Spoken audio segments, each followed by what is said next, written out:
안녕하십니까. 파이썬으로 배우는 알고리즘 기초 세 번째 시간 알고리즘의 분석과 차수에 대해서 알아보도록 하겠습니다. 자, 먼저 이번 시간은 소스 코드가 없어요. 이론적인 내용을 얘기할 텐데 예를 들어서 이제 그 정렬 알고리즘, 소팅 알고리즘이 있으면 이 정렬 알고리즘을 이제 지난 시간에 했던 이제 교환 정렬이 비고 오브 n제곱, 오더 오브 n제곱이 걸리는데 그거를 이제 퀵 정렬이나 머지 정렬로 하면은 비고 오브 n 로그 n이다. 요런 말이 무슨 말인지 아시면, 혹은 이제 어떤 그 알고리즘이 스텝이 인풋 사이즈가 n일 때 n제곱 뭐 2분의 1 n제곱 플러스 2n 플러스 3인데 이 정도의 스텝이 걸리는 알고리즘은 비고 오브 n제곱이라고 한다. 오더 오브 n제곱이라고 한다. 이 정도 말을 이해할 수 있으시면 이 강의는 사실 안 들으셔도 됩니다. 우리 이 강의의 목적은 실용적인 이제 알고리즘의 문제 이해와 구현을 목적으로 하기 때문에 그 알고리즘 타임 컴플렉시티 분석은 이 정도만 아시면 되거든요. 그래서 이거를 아시는 분은 그냥 이제 오늘은 좀 쉬시고 내일 영상부터 들으시면 될 것 같고요. 이런 말이 뭔지를 모르면 이거 이제 빅오브 n제곱이 무슨 뜻인지 모르시면 요거 영상을 들으셔가지고 다 하실 필요는 없고요. 제가 방금 말씀드린 요 정도를 듣고 무슨 말인지 그 바로 이해할 수 있으면 이제 되는 겁니다. 그 정도의 목적으로 이 강의를 들으시기 바랍니다. 자, 앞서 우리가 지난 시간에 이제 어떤 알고리즘이라는 게 결국에는 이제 효율적인가라는 게 중요하다고 했죠, 그죠? 근데 플러스에서 효율적이기만 하면 안 되잖아요. 정답을 찾아야 되죠. 그래서 정확해야 됩니다. 알고리즘은 두 가지 요소를 갖춰야 됩니다. 정확해야 되고 효율적이어야 됩니다. 그래서 이제 제일 먼저 우리가 살펴봐야 될 것은 정확성입니다. 정확성. 우리 정의에서 살펴봤듯이 모든 입력 사례, 모든 인풋 인스턴스에 대해서, 모든 인풋 파라미터의 모든 입력 사례에 대해서 그 해답을 반드시 찾아줄 수 있는가? 이게 알고리즘의 정확성, 영어로는 이제 correctness라고 합니다. 이것이 증명이 돼야 돼요. 그냥 그 몇 개 해보니까 맞더라가 아니고 엄밀하게 수학적으로 증명이 되어야만 이게 알고리즘 개발이 되었다라고 할 수 있습니다. 두 번째는 이제 효율성. 그러면 이제 효율성은 그냥 돌려보니까 5분 만에 답을 구하던데요 라고 해서는 안 된다는 거죠. 어떤 인풋 크기, 인풋 사이즈라고 합니다. 이게 n이라고 합시다. 어떤 입력 크기가 정해진다면 그 입력 크기가 커질수록 이 n이 굉장히 커지면 커질수록 그 알고리즘의 성능, 여기서 이제 이 성능이라는 건 실행 속도인데 이 실행 속도를 컴퓨터 CPU에 빠르게 하는 무관하게 표현할 수 있어야 되겠죠, 그죠? 그래서 이 입력 크기에 따른 함수 fx로 표현할 수 있어야 됩니다. 그래서 fx가 만약에 n제곱 플러스 n 플러스 1이다. 그러면은 이 함수의 성능은 이렇게 2차원 곡선 그래프를 그리겠죠, 그죠? n에 따라서 이 fn은 이렇게 바뀝니다, 그죠? 그래서 이거를 설명할 수 있어야 된다는 거죠. 그거를 분석하는 일이, 그러니까 알고리즘이 이제 정확하다, correctness하다, 그 다음에 이제 효율적이다, efficient하다. 이 알고리즘의 correctness와 efficiency를 수학적으로 증명하는 일을 우리가 알고리즘 분석, 애널리시스라고 합니다. 그러면 이제 정확성 분석은 어떻게 하느냐? 수학적으로 증명하면 되죠. 대표적인 게 이제 수학적 귀납법, 귀납적 증명을 많이 사용합니다. 그 외에도 여러 가지 다양한 증명 방법이 있고요. 근데 이게 어려워요. 이 알고리즘이 정확하다라는 것을 증명하는 것은 사실 굉장히 어려운 문제입니다. 두 번째는 이제 효율성 분석인데 이거는 굉장히 많이 하죠. 이 알고리즘의 입력 크기 n이 주어지면 그것이 커지는 정도에 따라서 성능의 변화가 이 fn이 얼마냐, fn이 뭐 n제곱 플러스 뭐 루트 n 플러스 2분의 1 n이다. 뭐 이렇게 정확하게 그 방정식을 세워서 이 방정식에 따른 n의 크기와 n이 따른 이제 fn의 증가량을 이제 방정식으로 함수로 설명할 수 있어야 됩니다. 그래서 이제 잠깐만요. 주로 이제 시간 복잡도를 우리가 이제 분석을 알고리즘의 효율성으로 대표적으로 많이 분석을 합니다. 근데 이제 때로는 공간 복잡도가 중요할 때도 있어요. 요즘 이제 우리가 빅데이터의 시대를 살고 있다고 하잖아요. 그래서 데이터 자체가 굉장히 많고 데이터를 어떻게 핸들링 하느냐에 따라서 알고리즘의 성능이 확 달라지기 때문에 요즘은 이제 공간 복잡도에 대해서도 상당히 신경을 많이 써야 되는 경우가 있습니다. 근데 우리는 어쨌든 이 강의에서는 주로 시간 복잡도를 다루도록 하겠습니다. 이걸 왜 복잡도라고 하느냐, 쓸데없이 그냥 타임이면 타임, 뭐 그 공간이면 공간, 시간 그 성능, 공간 성능 이렇게 하면 되지 왜 컴플렉시티라는 이런 어려운 용어를 쓰느냐, 그거는 이제 뒤에서 다시 설명을 드리겠습니다. 자, 이제 알고리즘의 성능을 분석하는 방법은 두 가지가 있죠. 아까 말씀드린 대로 이 n을 주고 이 n을 그거 이제 예를 들어서 1, 뭐 10, 뭐 저거 100, 1000, 뭐 만 이렇게 쭉 주고 이제 그 여러 번 실행해가지고 평균 내가지고 시간 이 n이 커짐에 따라서 시간이 어떻게 된다라는 그래프를 그려내면 이 그래프를 가지고 뭐 피팅을 하면은 뭐 fx는 뭐 이런 이제 저 방정식이 역으로 만들어지겠죠, 그죠? 근데 이 그렇게 하면은 이 실행 속도 타임은 예를 들어서 CPU를 2배 빠른 걸로 하면 4배 빠른 걸로 하면 이 그래프가 달라지죠. 그렇기 때문에 실행 시간을 직접 측정하거나 실행 명령의 숫자를 카운팅하는 방법으로는 이게 적절하게 그 퍼포먼스가 측정되었다라고 할 수가 없는 거예요. 그래서 컴퓨터의 성능이나 예를 들어서 이제 파이썬으로 작성한 거는 아무래도 느릴 수밖에 없죠. 인터프리트 기반이니까. 근데 C언어로 작성하면은 아무래도 하드웨어적으로 이제 빠르게 성능이 달라지죠. 그러니까 프로그래밍 랭귀지에 따라서도 이렇게 달라질 수 있다. 실행 성능이라는 거다. 그래서 그런 거를 우리가 주로 이럴 때는 efficiency라고 안 하고 이제 performance라고 합니다. performance. 얼만큼 빠르냐. 똑같은 알고리즘이라 하더라도 어느 컴퓨터에서 돌리느냐, 어떤 랭귀지로 구현했느냐에 따라서 실행 속도는 차이가 날 수밖에 없죠. 그래서 우리는 이제 복잡도라는 걸 사용하는 겁니다. complexity. 컴퓨터의 성능이나 그 프로그래밍 랭귀지의 특성을 타지 않고 어떤 문제가 주어지면 그 문제를 푸는 문제를 이제 해답을 찾아가는 이 절차가 알고리즘이죠, 그죠? 이 절차를 이 절차가 얼마나 복잡한지, 얼마나 컴플렉스한지, 얼마나 어떤 컴플렉스를 가지는지를 분석해내고 싶다는 거죠. 그래서 컴퓨터나 랭귀지하고는 무관하게 성능을 표현하고 싶다는 거죠. 그래서 그게 뭐냐? 결국은 이제 입력 크기 n이 주어지면, 인풋 사이즈가 주어지면 단위 연산을 몇 번 하느냐, 그걸 카운팅 하겠다는 거죠. 이게 실행 명령을 카운팅 하는 거하고는 다릅니다. 실행 명령은 이제 인스트럭션들 하나하나 다 카운팅 하겠다는 거고, 그게 아니라 단위 연산, 이 알고리즘이 갖고 있는 가장 기본적인 단위 연산을 몇 번 하느냐, 그걸 카운팅 하겠다는 거죠. 자, 그래서 그거를 이제 FN의 함수로 나타내면 되는 거예요.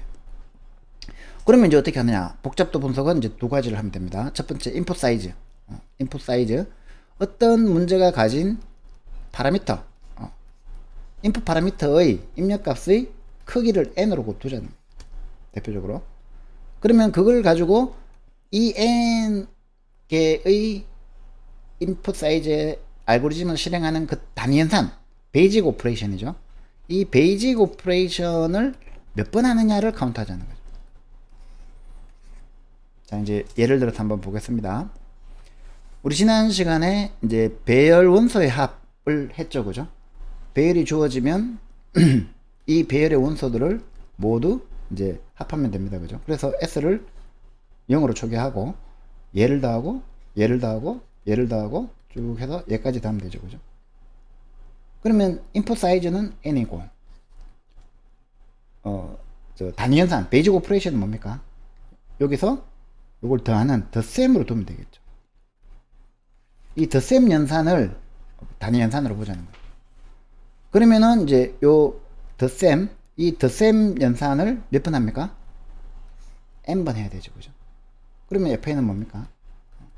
n이 된다. 자, 다시 한번. 단위 연산은 리스트의 원소를 리졸트에 더하는 이 덧셈 명령입니다. 덧셈 연산을 우리가 단위 연산으로 지정할 수 있습니다. 그 다음에 입력 크기는 리스트 원소의 개수입니다. 그죠? 자, 입력 크기와 단위 연산을 정하고 나니까 이 for 문장은 이제 tn이라고 보면 타임 컴플렉스니까 t라고 하면 tn은 t의 함수는 뭐가 됩니까? n이 되는 거죠. 이해되죠? 그 다음에 교환 정렬도 한번 해봅시다. 알고리즘 1.3. 이 교환 정렬은 보니까 이중 포르프를 돌았어요. 그죠? 그러면 이제 바깥에는 몇 번 합니까? 0부터 n-2까지죠. 그러니까 n-1번 포르프를 돌죠. 그 다음에 안쪽 포르프는, 이너 포르프는 몇 번 돕니까? i 플러스 1에서 n까지죠. 좀 애매하죠. 자, 처음에 얘는 몇 개였습니까? n개였죠. 그 다음에는 몇 개입니까? n-1개죠. 그 다음에 몇 개입니까? n-2개죠. 그래서 n이 1까지죠. 요걸 다 더하면 되죠. 그러면 어떻게 됩니까? 자, 봅시다. 단위 연산은 si와 sj를 비교하는 요 비교 연산. 요 비교 연산이 단위 연산이라고 할 수 있고, 요 수합하는 연산을 단위 연산으로 하는 건 적절하지 않아요. 왜냐하면 요 if 문의 조건이 맞으면 얘는 하고 if 문의 조건이 안 맞으면 얘는 안 하죠. 그러니까 이 수합 연산은 이걸 단위 연산을 해버리면 몇 번 내가 수합을 하는지는 그 인풋의 종류에 따라 달라져 버리죠. 그러면은 그 알고리즘의 정확한 실행 속도를 알아내기가 부적절한 겁니다. 그래서 단위 연산을 이룰 때는 이 수합이 제일 중요한 연산 같지만 이걸 단위 연산으로 도는 게 아니고 요거를 이제 비교는 항상 하니까 비교 연산을 몇 번 하느냐, 이게 더 무게가 크고 힘든 연산이지만 단위 연산은 가장 기본적인 단위가 뭐냐? 비교도라는 거죠. 그래서 이 비교를 몇 번 하느냐를 우리가 카운팅 하겠다는 거예요. 그게 알고리즘의 성능을 가장 정확하게 표현하니까. 그래서 단위 연산을 우리가 비교 연산으로 이제 지정한 다음에 입력 크기 이제 n에 대해서 자, for j 루프와 for i 루프를 이제 계산해 보면 n-1 더하기 n-2 더하기 해가지고 결국에는 뭐가 됩니까? 2분의 n n-1이죠. 등차 수열의 합공식이죠. 그죠? 그러면은 자, 우리가 tn이 2분의 1 n제곱 마이너스 2분의 n이라는 게 이제 밝혀진 거죠. 그죠? 그러면 이걸 그래프로 그려보면 또 이렇게 이제 그려지겠죠. n에 따라서 tn이 얼마냐 이런 것들이. 그죠? 여기 밝혀낸 거예요. 한 번 더 해볼까요? 행렬 곱셈 문제. 지난 시간에 했던 이 행렬 곱셈 문제는 더 심플하죠. 바깥 3중 포르프인데 제일 바깥에서 몇 번 합니까? 0부터 n-1까지 n번 하죠. 얘는 또 n번 하죠. 얘도 n번 하죠. n번을 n번 하고 그 n번을 또 n번 하니까 n 곱하기 n 곱하기 n이죠. 여기서 단위 연산 뭐라 둘까요? 제일 핵심 연산이 요 곱하기 연산이죠. 그죠? 그 가장 안쪽 포르프에 있는 곱셈 연산을 우리가 단위 연산으로 두자는 거죠. 이걸 덧셈 연산으로 두면 어떻게 됩니까? 가능할까요? 이것도 가능은 하겠죠. 왜냐하면 매번 한 엘리먼트를 구할 때마다 덧셈을 계속 해야 되니까. 그런데 곱셈이 더 무게가 더 크죠. 그리고 항상 똑같이 하죠. 덧셈 할 때마다 곱셈을 꼭 하죠. 그래서 덧셈을 두고 곱셈을 같이 둬도 되고 덧셈만 해도 되고 곱셈만 해도 됩니다. 그죠? 근데 잘 생각해 보면 이제 곱셈이 가장 부담스러우면서도 가장 베이직한 연산이라고 할 수가 있어요. 그래서 우리가 곱셈을 단위 연산, 베이직 오퍼레이션으로 지정하고 그 다음에 이제 입력 크기, 인풋 사이즈는 행과 열의 개수 n by n 행렬이니까 요 n을 인풋 사이즈로 두자는 거죠. n by n을 인풋 사이즈로 두느냐, n을 인풋 사이즈로 두느냐도 중요하죠, 그죠? 그거는 이제 고민을 좀 해봐야 돼요. 어떤 문제에 따라서. 근데 이제 자꾸 하다 보면 익숙해져요. 이게 뭐 크게 복잡한 게 아니기 때문에 그거를 막 이론적으로 뭘 단위 연산으로 해야 되느냐, 뭘 입력 크기로 해야 되느냐, 이거는 이제 자꾸 하다 보면은 저절로 이제 감각적으로 알게 되니까 크게 그건 고민하실 필요 없고, 이해만 하시면 됩니다. 그래서 이제 3종 포루프가 항상 n 무시는 거니까 이거는 이제 쉽죠. tn은 n 곱하기 n이니까 n의 3승이다. 아까 이제 그 앞에서 한 것처럼 이렇게 이제 또 n 3승의 방정식이 이렇게 나왔어요, 그죠? 자, 근데 이제 이렇게 뭐 간단하네 싶지만 이제 좀 깊이 들어가면은 복잡한 것들이 많이 나와요. 기본적으로 이제 우리가 단위 연산의 실행 횟수가 항상 일정한가? 자, 우리가 이때까지 살펴본 알고리즘 1.2, 1.3, 1.4는 항상 일정해요. 그런데 이제 우리가 1.1 순차 탐색 입력 사례에 따라 달라지죠. 자, 이런 인풋이 주어졌을 때 x를 3으로 주면 없죠. 그러면 비교를 몇 번 해요? 단위 연산을 비교로 두면 n번 하죠. 6번 다 하죠, 그죠? 5로 두면 쭉 가다가 여기서 찾았으니까 여기서 엑시트 해버리잖아요. 화일 루프를 빠져나가 버리잖아요. 그러면 4번밖에 안 하죠. 이건 4, 이건 6, 요거는 10을 하면 이거는 1, 이렇게 달라요, 그죠? 그러면 이제 입력 사례에 따라서 시간 복잡도를 다르게 표현해야 되는데, 우리가 이제 일정한, 여기서 일정이라는 건 이제 콘스탄트를 얘기합니다. 상수. 일정한 시간 복잡도를 가지고 있는 이런 이제 앞에 우리가 그 뭐 교환 정렬이나 이런 것들, 그런 것들을 또 있지만, 이렇게 다른 경우에 입력 사례에 따라서 달라지는 경우에 우리가 최악, 워스트 케이스라고 합니다. 최악의 경우, 최적, 이거는 베스트 케이스라고 합니다. 그러면 이제 평균은 뭐라고 할까요? 에버리지 케이스라고 합니다. 그럼 뭐가 제일 중요하겠어요? 제일 재수 좋은 거를 기준으로 할까요? 제일 재수 나쁜 걸 기준으로 할까요? 아니면 평균을 기준으로 할까요? 대부분 이 평균이 중요하죠, 그죠? 그런데 우리가 이제 알고리즘의 효율성을 따질 때는 이 워스트 케이스가 중요한 경우가 더 많아요. 정말 재수 나쁘면 이 정도 느린데 그거를 내가 진짜 재수 나쁠 때 이 정도까지는 느릴 수 있습니다 라고 증명하는 경우가 더 많고, 아니면 그냥 일반적으로 비교할 때는 이제 평균 이 정도입니다 라고 해서 이제 실용적으로는 이게 더 중요하겠죠, 에버리지 케이스가. 근데 이제 연구를 하거나 논문을 쓰거나 이럴 때는 이제 워스트 케이스가 더 중요한 경우가 더 많죠. 내 알고리즘은 이거보다는 더 성능이 나빠지진 않아요, 이렇게. 그래서 이제 연구를 하느냐 아니면 실무에서 적용하느냐에 따라서 또 알고리즘 분석의 기준도 달라질 수 있습니다. 자, 그래서 이제 순차 탐색의 시간 복잡도를 한번 분석해 봅시다. 이거는 이제 그냥 단순하게 tn은 뭐 이렇게 방정식으로 안 나오죠. 그래서 이제 어떻게 해야 되느냐 하면, 최악의 경우에는 이제 tn이라고 안 하고 이제 worst case니까 wn이라고 하겠습니다. 최악의 경우에는 n번 비교해야 된다. 그 다음에 최적의 경우에는 바로 이제 best case니까 bn이라고 표현하겠습니다. 1이더라. 이렇게 이제 하면 되죠, 그죠? 근데 average case는 어떻게 될까요? 그게 이제 골치 아픈 거죠, 그죠? 자, 평균을 어떻게 내느냐? 주어진 키 x가 k번째에 있으면 k번을 비교해야 된다. 무슨 말인지 알겠죠? 자, 이게 k다. 그러면은 여기에 이게 답이라면 요만큼은 비교해야 얘를 만나고, 얘 만나면 반드시 끝나니까 무조건 k번째에 있으면 k번을 비교하죠. 그러면 이제 가정을 하는 거죠. 어떤 키 x가 이 s에 골고루 분포해 있다. 즉 유니폼리 디스트리뷰션 돼 있다. 유니폼 디스트리뷰션이다. 균일한 분포를 가지고 있다. 그러면은 이렇게 이제 수학적으로 분석을 해야 되는 거죠. k가 n분의 1의 n개를 평균으로 내는데, 이 k는 1에서 n까지죠, 그죠? 그러면 이제 요 소식을 쭉 풀어나가면은 이제 결국 2분의 average tn은 an이라고 해도 되고 tn이라고 해도 되고 2분의 n 플러스 2분의 1이다. 이렇게 결론을 내리면 되는 거죠.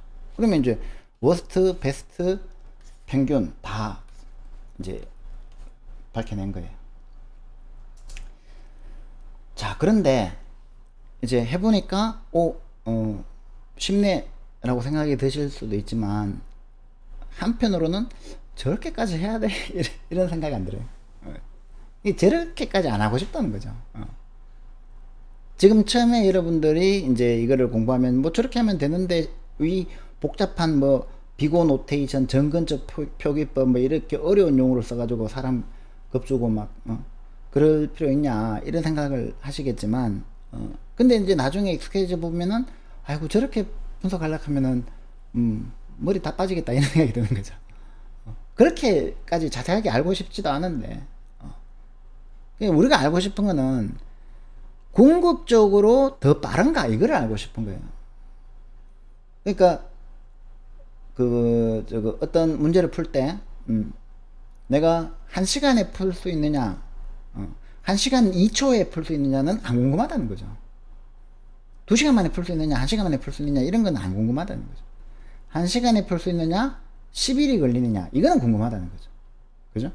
그래서 궁극적으로 어떤 알고리즘이 더 빠른가 비교를 했을 때 미세하게 더 빠른 거 이런 거 다 치우고 확실하게 얘보다 얘는 무조건 더 빨라 이렇게 궁극적으로 더 빠른 것만 내가 캐치하고 싶다는 거죠. 그래서 이제 이 시간 복잡도라는 거를 타임 컴플렉시티를 안 그래도 복잡한데 더 복잡하게 표현을 하는 겁니다. 뭐라고 하냐면은 입력 크기 n에 대한 단위 연산 횟수의 함수 fn을 뒀을 때 이 시간 복잡도가 fn이 n인 알고리즘하고 fen이 n 제곱인 알고리즘은 어느 게 더 빨라요? 시간이 n에 대해서 fn이 있으면 f1은 이렇게 되죠. 그죠? f2는 이렇게 되죠. 그러면 이 그래프만 봐도 f2가 f1보다 항상 크다는 거는 쉽게 알 수 있습니다. 그죠? 그러면 자, 이 n과 n 제곱이라는 거를 우리가 이제 좀 말이 복잡합니다.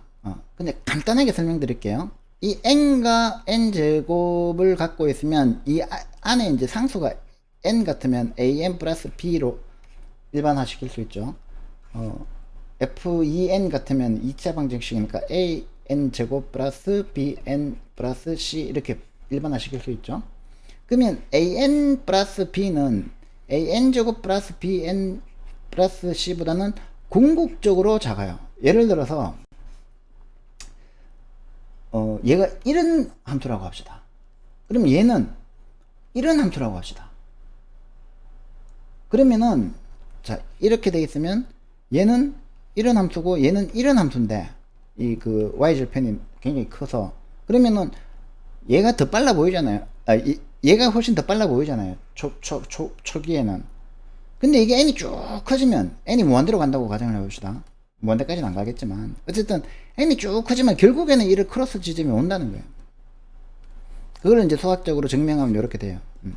근데 뭐 거기까지는 사실 별로 뭐 영양가가 없기 때문에 모르셔도 되고 결국 이렇게 방정식 그 폴리노미얼이 주어지면 그 폴리노미얼의 차수가 높으면 그 왜 차수라는 말이 등장하는지 아시겠죠?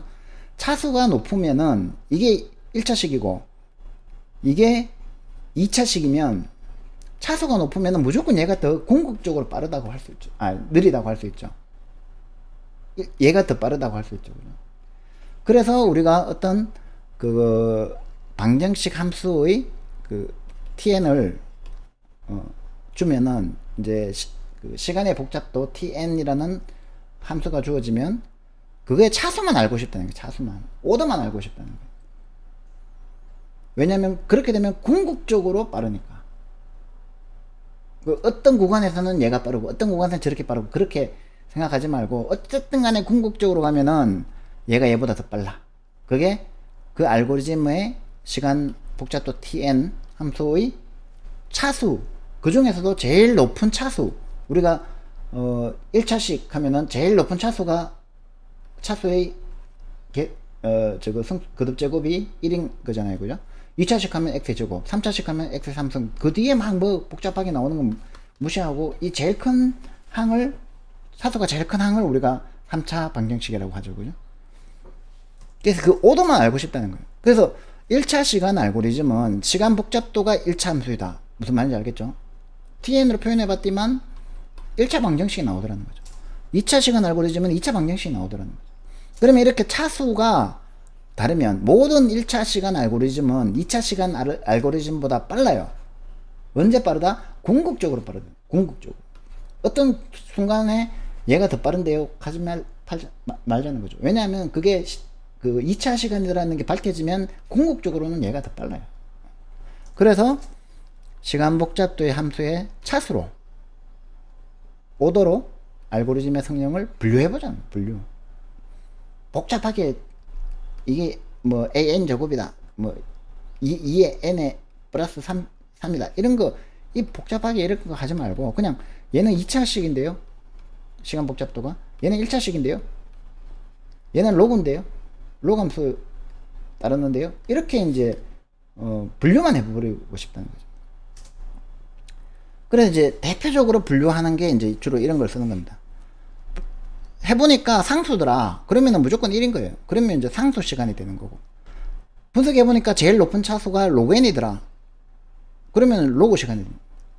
그 다음에 n이더라. 1차식이더라. 그럼 선형 시간이라고 하는 거예요. 리니어 타임 컴플렉시티를 가진다. 그 다음에 이제 n 로그 n이더라. 그러면은 이제 선형 로그 시간, 그러니까 리니어 로거리드믹 그 타임 컴플렉시티를 가진다. 뭐 이렇게 얘기를 하는 거예요. 그 다음에 이제 n 제곱도 있고 n 3승도 있죠. 그죠? 근데 이제 하다 보면은 2n승 걸리는 게 있어요. 나중에 이제 강의 후반부쯤에 나올 건데 중반부터 나오긴 나온다. 어쨌든 지수 시간에 걸리는. 그래서 이 지수 시간에 걸리는 걸 우리가 지수적으로 증가한다. 혹은 기하급수적으로 증가한다고 하죠. 그죠? 기하급수적. 그래서 지수적. 이걸 이제 영어로 exponential이라고 합니다. 그래서 얘는 exponential. 그러면 얘는 뭐라고 합니까? 다항시간에 다항시간. 우리 다항식, 방정식을 영어로 뭐라고 하죠? 폴리노미알이라고 하죠. 폴리노미알. 그러니까 3차 방정식이든 2차 방정식이든 어쨌든 방정식이잖아요. 그러면 이제 폴리노미알 타임 컴플렉시티를 가진다. 다항시간을 가진다. 혹은 exponential 하다. 지수 시간을 가진다. 얘는 이제 기하급수적으로 증가한다는 거죠. 그 n제곱도 기하급수적이지 않나? n3승도 혹은 n의 100승도 기하급수적이지 않나? 이렇게 생각하기 쉬운데 2의 n승하고 n의 100승하고 비교했을 때 n의 100승이 훨씬 더 큰 경우가 많아요. 그죠? 근데 궁극적으로는 얘가 더 크잖아요. 궁극적이라는 말 이해되시죠? 자, 그러면은 이제 그 다음에 2n승보다 더 큰 거, 뭐 a n승보다 훨씬 더 큰 거, 팩토리얼 시간. 그래서 요 지수 시간이나 팩토리얼 시간 걸리는 거는 우리가 지수 시간이 걸린다고 퉁쳐서 얘기를 하고, 그 나머지는 전부 다 퉁쳐서 당시간이 걸린다고 얘기합니다. 그래서 폴리노미얼 타임, 익스포넨셜 타임 두 가지만 이제 그거 구분해도 되고, 폴리노미얼 타임에서는 이제 또 그 성능이 굉장히 중요한 거는 이제 이게 그 리니어 하나, 리니어 로고리드믹 하냐, 로고리드믹 하냐, 아니면 그 이제 2차 시간이냐, 3차 시간이냐, 그걸 따진다는 거예요. 뭐 쿼드라틱하다, 뭐 이렇게 얘기하죠. 자, 그러면은 이제 아시겠죠? 알고리즘의 성능을 차수로 분류하는 방법은 어떤 복잡 함수를 만들어서 낮은 차수 항들은 그냥 버리고, 뭐 예를 들어서 이렇게 2차 방정식이면 그냥 얘는 2차 시간 함수야 라고 얘기하고 싶다는 거죠. 궁극적으로 2차 항님이 제일 중요하니까. 그러면 그거를 이제 어떻게 할 거냐, 이제 그게 이제 정근적 표기. 이게 영어로 하면 이제 어렵습니다. symptotic notation 이라고 해서 점근적 표기법. 무슨 말인지 알겠죠? 점근적. 그냥 퉁쳐서 이거에 결국 수렴하더라. 제일 높은 차수에 수렴하더라. 라고 표기하고 싶은데, 그거를 이제 또 알고리즘 연구하는 사람들이 대충 자기 마음대로 하면 안 되잖아요. 그래서 이제 만든 게 빅O 표기법입니다. 빅O n제곱이라고 얘기하면 얘는 2차 시간 함수예요 라고 이렇게 얘기하는 거예요. 이게 표기법이고, 요거를 이제 빅O 라고 합니다. 빅O 오브 n제곱 뭐 이렇게 얘기하는 거고, 오더 오브 n제곱 이렇게 얘기를 하는 거예요. 빅O. 그 얘기예요. 어려운 거 없어요. 그래서 빅 O는 뭐냐면은 점근적 상한입니다. 이제 영어로는 upper bound라고 얘기를 하는데, 그러니까 얘는 적어도 이걸 넘어서진 않아. 그 얘기를 얘기해요. 근데 혹시 이제 또 그 다른 경우에는 오메가도 써요. 오메가는 얘는 적어도 이 밑으로 떨어지진 않아. 이거를 왜 필요하지? 이런 생각이 좀 드실 거예요. 아마 알고리즘 공부를 좀 깊이 안 해보신 분은 오메가는 잘 안 봤죠. 근데 이거는 언제 쓰느냐면, 자, 우리가 알고리즘을 공부할 때 두 가지가 있어요. 어떤 문제가 있다고 그랬죠. 이 문제를 푸는 알고리즘이 있다고 그랬죠. 그러면 이 알고리즘은 중요한 게 효율적이어야 되니까 비고를 쓰겠죠. n제곱이야. 그죠? 그러면 이 알고리즘의 성능은 n제곱을 넘어서지 않아. 이렇게 상한을 제시하고 싶은 거예요. 근데 반대로 어떤 문제를 풀 때, 예를 들어서 정렬이다. 그러면 정렬 알고리즘의 제일 좋은 성능은 어디까지 내려갈 수 있지? 문제를 기준으로 하면은, 오메가 n제곱이다. 즉, n제곱이 아니고 n로그 n입니다. 오메가 n로그 n이다. 그러니까 정렬 알고리즘은 아무리 잘 풀어봤자 n로그 n보다 더 잘 그거 풀 수는 없어. 물론 비교를 기준으로 했을 때입니다. 비교를 기준으로 안 하면 그 오메가 n까지 내려가요. 근데 이렇게 하한을 내가 제시하고 싶다. 문제를 중심으로 보면 하한이 더 중요하죠. 그죠? 이 문제의 끝은 어딘가? 알고리즘을 중심으로 보면 이 알고리즘의 그 끝은 어딘가? 상한은 어딘가? 이거는 하한은 어딘가? 그렇게 해서 이제 여러분들이 비고하고 오메가 노테이션은 굉장히 많이 써야 됩니다. 그래서 알아두시는 게 좋고, 그 다음에 이제 세타는 뭐냐면은 이게 진정한 오더죠. 왜냐면 어떤 알고리즘이 주어지면 상한과 하한을 동시에 만족하는 거. 이해되시죠? 자, 그래서 비고의 수학적 정의는 이렇습니다. 그리고 이제 뭐 그래프로 표현하면 요렇게 해서 요렇게 되니까 얘는 상한이 요거다. 뭐 이렇게. 그 다음에 여기 이제 수학적으로 증명하는 방법. 그 다음에 오메가의 수학적 정의는 요렇습니다. 요렇게 되고 뭐 요렇게 돼 가지고 이게 하한이다. 그래서 수학적으로 증명한 요렇다. 그 다음에 세타의 정의는 정근적 상한과 정근적 하한, 오메가와 세타를 비고를 둘 다 만족하면 우리가 교집합이니까 그걸 세타라고 하겠다. 그러니까 이제 상한과 하한이 다 주어지는 요 중간 값이니까 우리가 이거를 세타로 표현하면 이걸 이 오더가